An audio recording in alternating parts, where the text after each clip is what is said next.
And then, in March 1643, the patience of one MP snapped.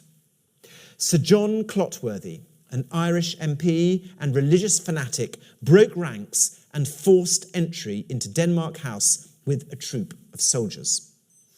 2 French aristocratic members of the Queen's household tried to stop them, claiming that the chapel and the friary were protected under the terms of the Queen's marriage treaty. But they were ignored. Parliamentary troops broke down the doors of the friary and the chapel. They found 7 friars who were taken into custody. Clotworthy personally climbed up onto the altar and hacked to pieces Rubens's altarpiece with a pike. And then, for good measure, he had it thrown into the River Thames. He then moved into the side chapels, where he did the same to the paintings of St. Francis and the Virgin. He smashed a large statue of the Virgin and the Child in the vestry before finding 2 more statues of St. Francis and the Crucifixion in the garden, both of which were destroyed, according to the French, by banging their heads together. The remains were chucked into the river. The images dealt with, the gang then started on the presbytery, the reredos, the altars, all of which were demolished with hammers.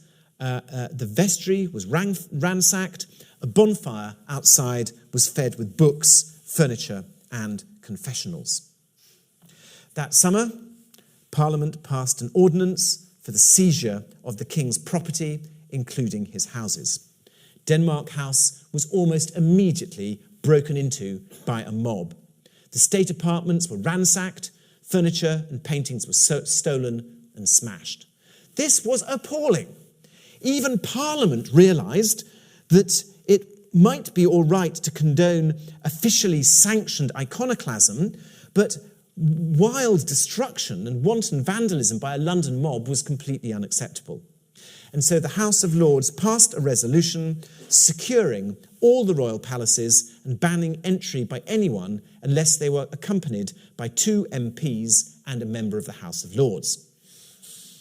The key of Denmark House was given bizarrely to its old enemy, John Clotworthy.